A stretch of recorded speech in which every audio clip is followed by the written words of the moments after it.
mean, we're really talking about very, very complex study designs. And particularly when you get to the phase 2 and phase 3 trials, you're talking multi-site international trials involving thousands of participants. One of the things that we often forget is that we're focusing on healthy at-risk volunteers. This came up in some other discussions that we had, but healthy at-risk volunteers are viewed differently than those that actually have HIV already. And it raises different ethical concerns and issues, particularly when you're looking at studies that have to have HIV infection as a necessary endpoint, right? So we're enrolling people in these HIV prevention trials, and one of the concerns that has always come up is this issue of behavioral disinhibition. You guys are all familiar with that term. I don't need to go into it. But the idea that does being in the study and having access to a preventative treatment somehow lead these individuals to think that they're protected and thus more likely to engage in unsafe practices. And the sad thing is, as researchers, we have to secretly hope that some of the participants in our study are not listening to all of our messages and not using all of the preventative, the known preventative methods that we're providing to them and engaging in unprotected behaviors and exposing themselves to HIV. Otherwise, our study doesn't work, right? And we saw the impact that had in the MIRA trial, right? Because that was the open label trial of the diaphragm, right? And it was flat results.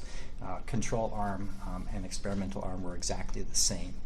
And it wasn't powered to actually do the sub-analyses to compare per protocol versus intent to treat. But if you actually looked at that, there was a trend that suggested that if you controlled for condom use in the two arms, the diaphragm did look like it was partially effective in preventing HIV acquisition. And then, of course, I think every single one of the MRPs that I've heard, both from the new fellows and the returning fellows, all deal with populations that, where you're going to be dealing with the challenges around the fact that you're dealing with sex and stigma. So you're working with either sexual minorities or people that are maybe not necessarily gender binary. And particularly working in countries and in cultures in which there may be not only social restrictions and constraints, but also legal ones. So in many of the countries in which we work, it is illegal to engage in homosexual activity, right? And so you have to take into you have to address the concerns of will the fact that someone is enrolled in your trial, if that becomes common knowledge, will that have a legal, social, financial impact on them? We had one trial, and it was just basically it was a social study, a social science study, and it was being done in South Africa. And it was enrolling at-risk but HIV-negative women and looking and addressing some of the barriers that they were to testing and prevention modalities. And we realized as we were designing the study, I wasn't involved in the study, but I was a consultant on it, that the fact that the women were coming to this clinic that was known to be an HIV research clinic identified them in the community as being at risk.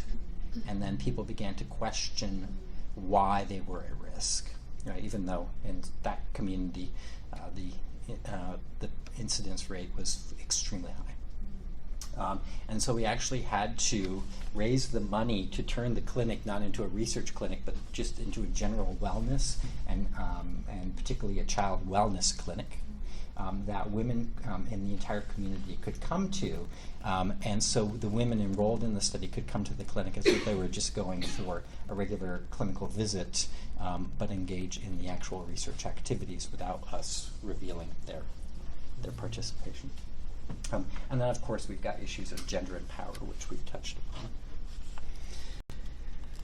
So some of the vexing, this slide, surprisingly, is actually from 2006, just slightly updated. But a lot of the issues still remain the same 13 years later. You know, Ruth already touched upon this issue of the use of placebo in HIV prevention trials.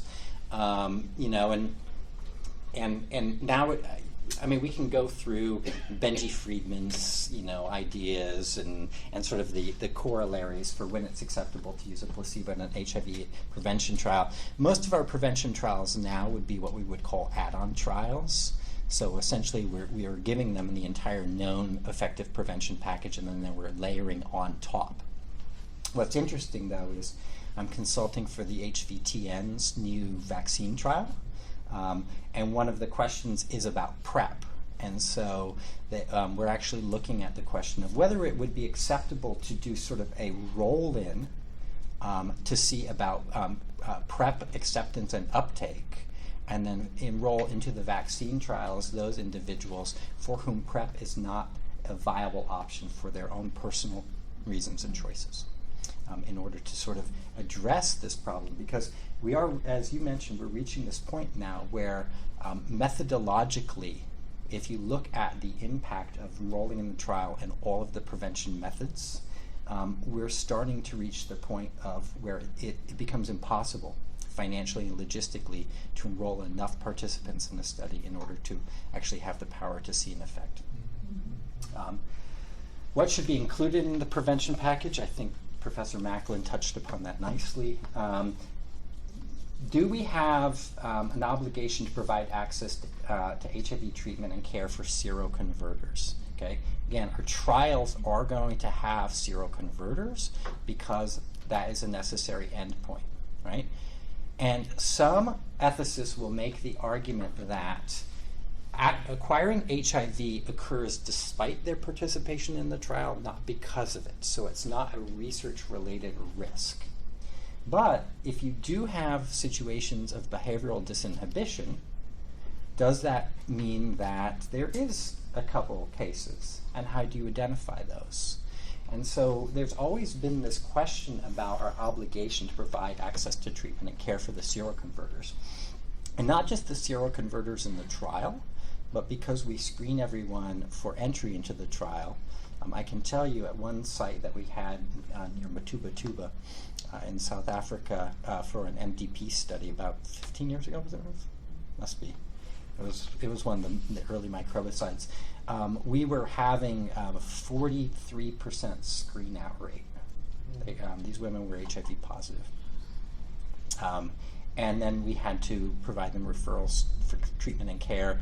More importantly, it had a really devastating psychological impact on the research staff, many of whom were recruited and trained from that community. These were their friends and family, and they had to counsel them on the fact that they were now HIV positive.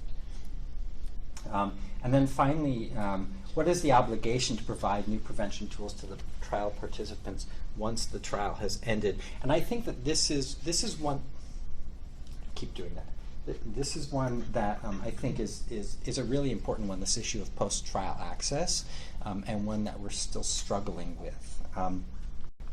And so really, when we talk about post-trial access, we're talking about what needs to be provided to the research participants after the trial has ended, and more importantly, what should be made available to the others in the trial community or in the country, right?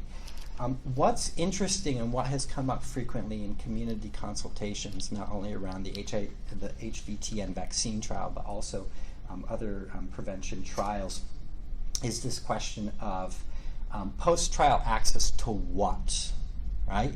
In many communities where, in low and middle income countries, low resource regions where we're doing these trials, the research clinic often becomes a key source of public health and medical care for the community, right?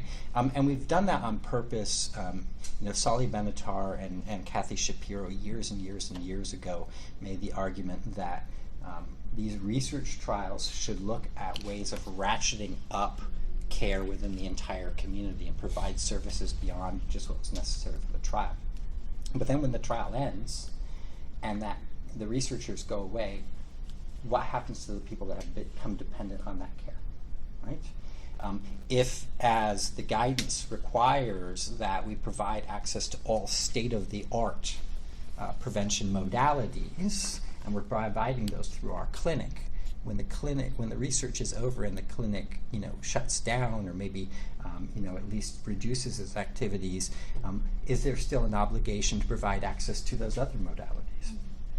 And then, as Ruth touched upon whom does these ethical and legal obligations fall? And that, in many ways, is a really, really tricky one, because the guidance says researchers, trial sponsors, and there's always a third one I can never remember. Research staff. Research staff, right? But they are often restricted by policies, laws, regulations. So NIH, if it's an NIH-funded study, the NIH regulatory authority only extends to the research study itself and what is necessary to conduct the research study safely and scientifically effectively. And so once the study is over, you cannot use NIH funds to continue to provide access to these prevention and treatment modalities, right? So if the one exception there is, please, no, go ahead. The one exception, which is not in the prevention trials, was actually in the treatment trials. Was in the treatment trials. Was in the treatment trials, and that was the only exception that had to be carved out and justified for the NIH. And what's interesting, of course, that was a treatment trial, and arguably shouldn't it be the same for a prevention trial? But right. This is a congressional mandate. This is the rules under which the NIH was created. Yeah, it's essentially the statutory regulations. So they only apply that authority only applies to the conduct of the trial. And once the trial is over, that statutory authority goes away. Now, Ruth is correct in that NIH, and particularly through the Office of AIDS Research, began to require, I think it was in 2005 or 2006, that all grant applications submitted to them for funding had to have a plan for continued access to treatment after the trial ended. Now, what is interesting about that is it was essentially a checkbox. Your plan could be there will be no access to treatment once the trial ends. The NIH was hoping, and OAR and DAIDS gave out guidance suggesting that researchers negotiate with local partners and other sources of funding in order to ensure continued access to treatment. But it was not a requirement of the grant that you have to have an effective plan, just that you had to have a plan, even if that plan was no plan. Right? And you had to inform the participants of the study up front that you will not be getting treatment after this. Now, it's interesting because different guidance documents sort of say very, very different things in this regard. And so it becomes a challenge for the researchers, the research staff, and even the trial sponsors to figure out how to do this, particularly because there are other stakeholders that can influence this, right? So even if I, as a researcher, say with IPREX, wanted to ensure access to PrEP after that trial ended in Peru, the problem is Peru still has not yet approved tenofovir or Truvada for that indication. So you cannot be prescribed tenofovir or Truvada for HIV prevention. So the only way I could provide it as a researcher would be in the context of a new research trial in which I can provide it as an experimental intervention. And so that's what a lot of researchers have been doing, is they roll the participants, once a trial ends, into bridging studies or adherence acceptance studies in order to sort of get around this regulatory problem that you often have officials in these countries that are slow or reluctant to approve these things. Right? I think this is the situation still the same in Tanzania, or have they finally approved it? They've approved it. Okay, because that took like 5 years, I think. So it's and I always like to argue that justice, particularly if you go to sort of ideas of distributive justice, not only do you have to make sure that the risks and benefits of the research are distributed fairly across communities, and you're fair in terms of who you recruit, and you make sure, in our case particularly, to protect vulnerable groups. But I also argue that because justice requires that a trial shouldn't harm a community or an individual, and it instead should provide some benefit, you at least need to make sure that you're considering issues around post-trial access, and not just necessarily to the experimental intervention, but to other things, right? And so making sure that your research addresses the health problems of concern to trial communities, and that treatment is made reasonably available to the study population after the research is completed. Now, obviously, that raises a bunch of questions, such as, what is reasonable availability, right? And reasonable availability to whom? Now, this is one of the concerns raised by groups like HBTN and others. Would requiring the provision of post-trial benefits deter much needed research? If you're telling a trial sponsor, or you're telling a pharmaceutical company you're partnering with, that we want you to commit 10 years of access to tenofovir, they might say, that's too expensive, we're not going to do the study. Now, it hasn't proven to be the case yet, but as the trials get larger and larger, and these expectations around exactly what needs to continue after the trial ends get bigger and bigger, it could become a problem. There's this question of post-trial access and undue inducement for individuals and communities. We talked a lot about undue inducement this morning, and we've got an expert on undue inducement in the room, so I'm going to just punt that one. And then this issue about creating or exacerbating inequalities within and between communities based on differential access, right?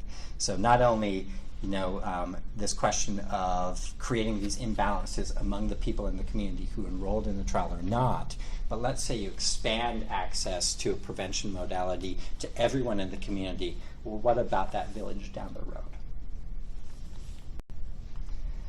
And then finally, I always like to remind people of the broader metaethical principle of ought implies can, right? When we say you ought to do something, ethically, it implies that you can do something, right? And there are situations, like we touched upon, where sometimes you cannot. If I, as a researcher, have neither the funds and the country has not yet approved the prevention modality for to be prescribed, then am I ethically obligated to provide it when I can't provide it?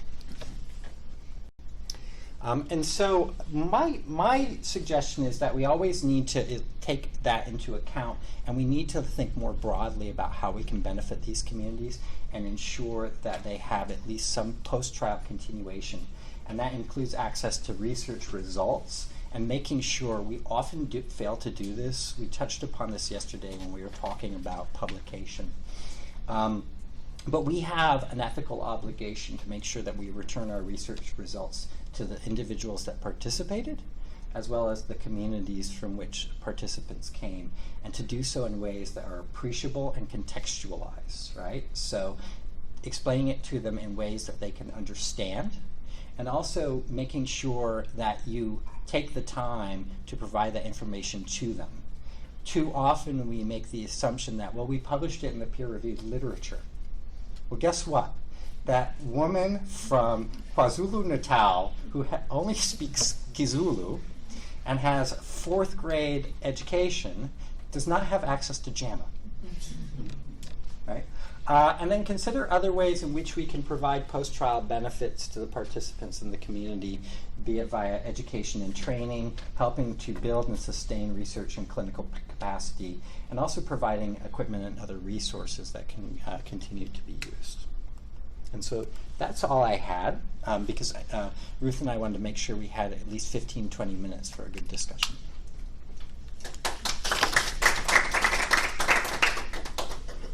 Let me just say a quick word about reasonable availability. Please. Because on both sides of the issue, you're going to have pushback on reasonable availability. When the phrase was first introduced, I was at a meeting and I don't remember where it was, and it was HIV related. One person was affiliated with a sponsor, and his was making it reasonably available. That's much too high a standard. We could never do that. I mean, we're in the business of selling our products. We don't give them away. And so the requirement that it's reasonable, make it reasonable availability to the whole community is just. Then there was a woman from Chile, and she said, reasonable availability, that's too weak. We want to make sure that they get it, because someone would say it's unreasonable, and that's the end of that. So the problem is when you're crafting language for these guidance points or guidance, it's a struggle to find something that is likely to be accepted by people on both ends of a scale, those who have to provide the thing and those who need it and want it provided. And so you find a lot of these kind of weasel-worded phrases in the guidance point, because when it comes down to it, it's just a guidance point. Somebody's got to act on it.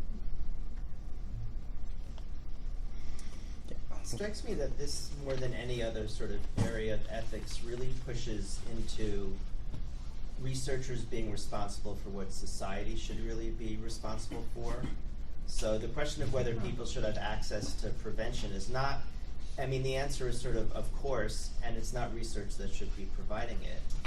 And the challenge with that is like the tenofovir example that you gave, 10 years of tenofovir. First of all, is that enough? And because what about the 11th year? And then one of the things that has certainly happened in the world of PEPFAR, and probably in other worlds, is that the provision of ART, in the case of PEPFAR, because PrEP is too new, has potentially delayed the adoption of ART in national health systems. I've seen this happen in Vietnam, where there's been this like game of chicken as to will PEPFAR withdraw before the government takes on those medications. And so the more researchers do, the more society is sort of off the hook. And PEPFAR, I will say, PEPFAR has really, really changed. Changed the world. Changed the world. Yeah. PEPFAR also is very, very political in terms of the countries it targets. Right. It was a political move on the part of the Bush administration and didn't necessarily look at what the actual needs of the communities were. But I mean, a lot of folks are partnering with those organizations, but again, it's like, have we met our obligations as researchers to ensure sustainable access to treatment or prevention if we're partnering with organizations and we can't ensure what they will do in the, in 10 years, 10 weeks, 10 days? But I guess the question is I totally agree that it should be done, but why is it researchers' responsibility to ensure sustainable access? Yeah. Like, that's the challenge. Right. Well, and that's why I always have the one comment: upon whom does any legal and ethical obligation fall? The CIOMS, this came up in the revision of the CIOMS guidelines, and we insisted on including host governments. Because very often, if the money was coming from PEPFAR or somewhere else, and these were poor countries, they just throw up their hands. Meanwhile, they're producing arms and they're fighting with their neighbors and they're doing all those other things. So we put host governments in there, to indicate that that's one of the responsibilities of the country that's getting all this research and all this aid, and that they have to do, including our own host government. The same. So how effective has CIOMS been? How many of these trials then have 10 years of offering people this kind of medication? How successful has this kind of guidance been? In terms of prevention or treatment?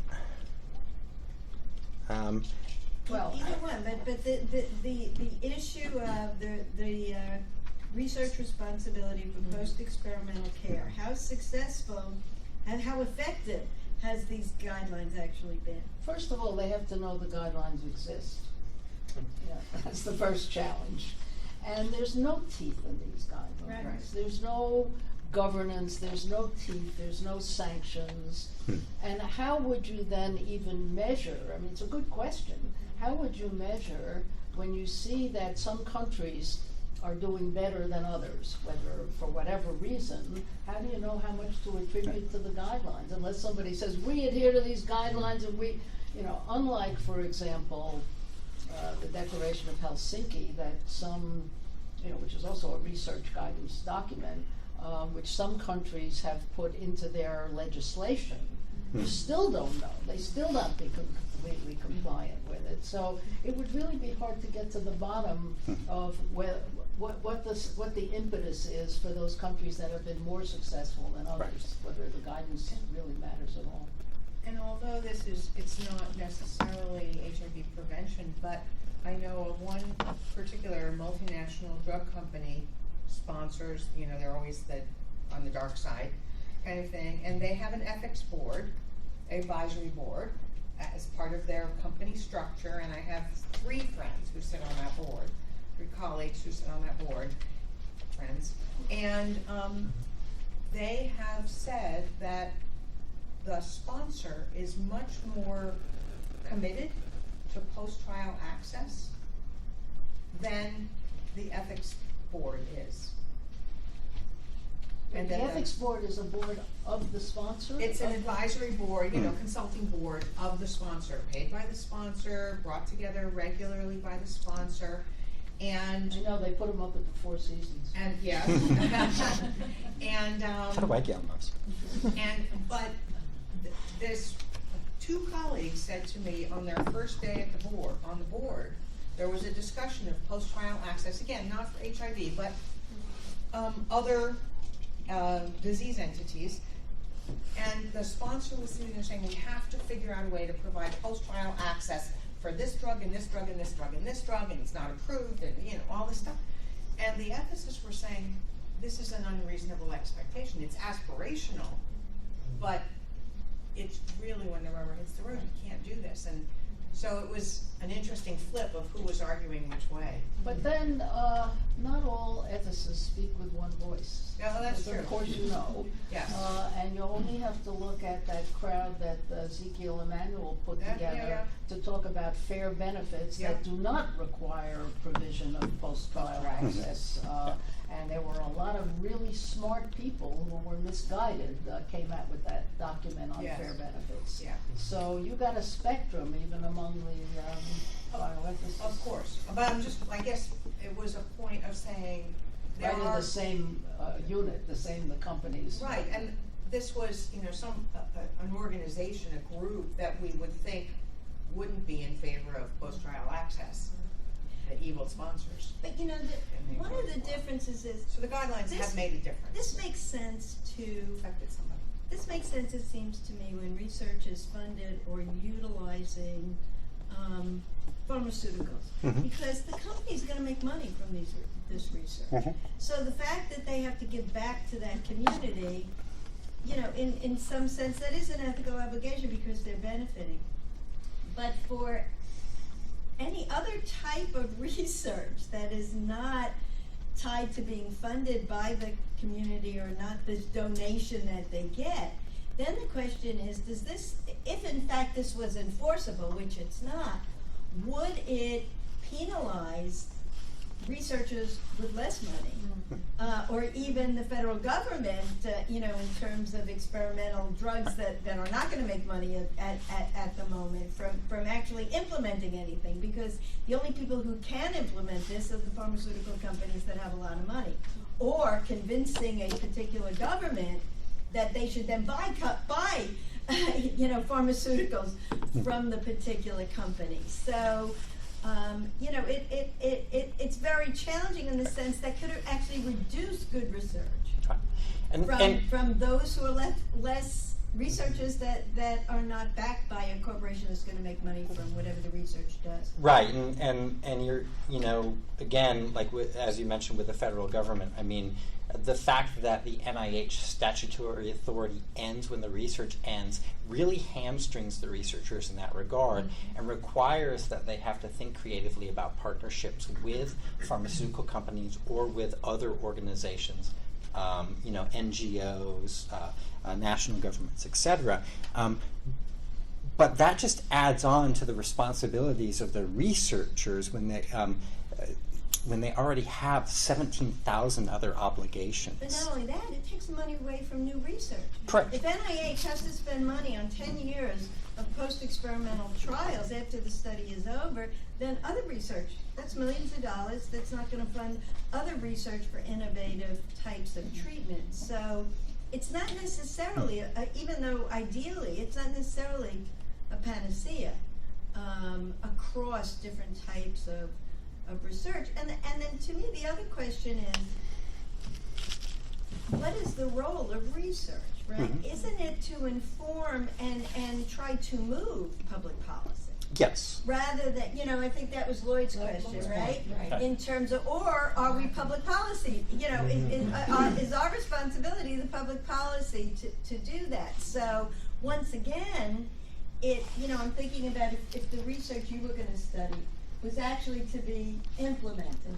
Could it not be implemented if there weren't enough integrative care facilities when you're trying to move that Indian locality or whatever it's called to begin to provide those? So, to me, it's not as simple. Oh, it's not simple at all, Ethical and principle. it's made even more complex by the fact that you have all of these sort of disparate regulations, guidance documents, all of these policies that restrict what researchers can do based on the source of the funding. I have a paper that's now 10 years old on this, but nothing has changed. My paper is still completely valid. You presented that paper years ago. Yeah, at this institute. I remember that. The statistical power and all that kind of Yeah, stuff. and in fact, I was affected by an NIH policy just 2 weeks ago because I was in China and I was going to fly back and we were going to vacation in Japan. But because of the Fly America Act and the fact that I have to pay the price differential, it was going to be $4,200 for me to just for the flight to lay over in Tokyo. $4,200, right? And that's a waste of it's a waste of NIH money that I had to spend $1,800 to fly to China on Delta when I could have flown there on China South for $700. Yeah. Now, what's really interesting is to your points, almost every company now actually has a policy about post-trial access in this regard. But all of those policies, if you look at them, say that they will ensure post-trial access until the time when the participants can access it through another means. And again, it's not really clear what that means. So if all of a sudden it becomes available through PEPFAR, even if that PEPFAR clinic is 2 hours away by foot, is that accessible? Or if it's sold legally at market price. Correct. Now say, well, now you can buy it. Now you can Right, buy it. Now you can buy it, access yeah. it. Right. And so I don't think we're going to solve this in this room because I've been thinking about this for 15 years now and But I do nothing think has changed. For example, Roman and Samina, whether or not the issue of post-trial access is a question. Both of you, is Oh, that for your MRP. right? I mean, I've asked that question in some studies that I've done. Would you still be in the study if you know that we can refer you, but we can't provide this when the study is over? Most people say, yeah. Days even Because has. even during the interim, they're very happy to get it, and then they're very happy to get a referral. But it doesn't help in countries or in localities to which it's not even available. So DAIDS, when in 2005, when the NIH began to have this expectation or this requirement that you least consider access, DAIDS actually came up with draft informed consent language, which is hysterical in a sad way. It actually says, after the study will not be able to continue to provide you with the insert drugs agents here you received in the study. If receiving the insert drugs agents here would be of benefit to you, the study staff will discuss how you may be able to maintain them. A little bit tentative. A little bit tentative.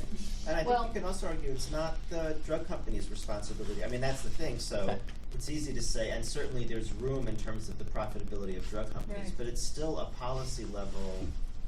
Like, there's one Right. place where this could be insured relatively easily, which is the level of government, right? But someone has to actually have a government that would insure that. Government can pass a regulation, solve the problem. Even when the governments insure it, though, it's not always necessarily readily accessible and available. So Brazil Right. now insures access to PrEP, but they only provide 10,000 slots a year. They have a much higher need than 10,000. Right. Ruth, did you want to say? No, I was just gonna say that I agree with Sean that things are the same as they were back in 2006, but things also change. So what I recall is in the very first document, that is the one I referred to that was on preventive vaccines that UNH did, there was a huge fight about post-trial access. There were those of us who wanted to make the statement without calling it aspirational that this has to be provided. And of course, other people threw up their hands and they said it's too expensive, nobody's going to give it away, these countries can't afford it, it's just too expensive. And that was the 076 regimen, if you remember that, all the way back then, for mother-to-child transmission. That was the only thing at the time of 2000, when that document, it was the only thing that was effective for anybody at that point.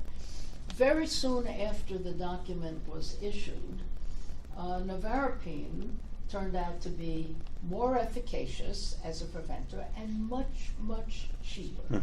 So the debate that occurred before nevirapine was who can afford it and this is pie in the sky, and then months later it was available. So things do change. And one thing that has to change is all the prices for all of these drugs, which in the United States there's absolutely no governmental will to do anything about, but we know that they're much cheaper in other countries. Yeah, Brandon. And I wanted to ask a question about your last slide. Oh, of which- course, right as I close the you don't need slides to up. put it up. I can. That's right. Particularly, if there's any, or what are the best practices for returning, for that first point, returning research results to participants and communities? There aren't really good established practices. I think AVAC's GPP actually talks a little bit about this, and there are some other guidance documents out there. The problem is it's going to be very contextualized. It's going to be, because it also has to be done in sort of a culturally sensitive way. And in a way that addresses some of these concerns that you guys have been talking about, during during RETI, around sort of potential risks and harms to individuals and communities as part of research. So, there really aren't. I'm happy to send around some documents that I have. I can give them to Rima to share with you guys. But it's interesting because I think this is where CABs come in handy. CABs come in really handy, particularly for planning for the end of a trial, not just returning of research results, but also sort of what impact the end of a trial is going to have on the community. I can tell you when the MDP trial ended in South Africa, in KwaZulu-Natal, it actually had a devastating psychological impact on that community because that trial had been going on for like 8 years. With first the formative work and then the actual randomized clinical trial itself. And the researchers became to be seen as part of the community and an essential component to social life, providing clinical care, et cetera. And then all of a sudden, all of these people were leaving. And so they actually had a large sort of community sort of discussions and consultations on what this means and how can we continue the work in that community even though this trial was ending. There's also, remember Stella's study Yeah. in Kenya where they did the first serodiscordance study, and then when it was over, they didn't give the medications to the couples anymore, and they came back, did another study, but told the couples they couldn't be in it because they had been in the Right. prior study, and the government had not approved. Yeah. There was no access to that particular drug. which is a little bit like you were talking Yeah. about, right, in Tanzania. Tanzania took a very long time. Kenya, I think, has finally approved it as well as a indication, but it took forever. And often, particularly in many of these low and middle income countries, they actually follow the FDA. And so they will rely on the FDA's decision, and once the FDA approves something for a condition, then they'll approve it for use in that country. Now that raises some interesting issues because there may be situations, particularly with some of the vaccines, et cetera, even if they're if they have they're only partially effective, it might be effective enough to be approvable in a country that has very high incidence and prevalence rate, but not approvable in the United States because of safety concerns. And so what happens then? FDA also has some very, very strict expectations for when they will approve things unless you pay them for fast-track access for a new heartburn medication. How about the EMA? Is it different? The European medical EMA is a little different. They're in some ways more strict and in some ways a little bit more lenient. I am not up on the new European Medicines Agency rules. They recently But changed. they would generally have in Europe the same situation as in the United States. Exactly. As far as Yeah. if that's a consideration. for them. One of the things, the expectation that I know they've been talking about HVTN is the idea that it might be approved for limited use in certain communities only.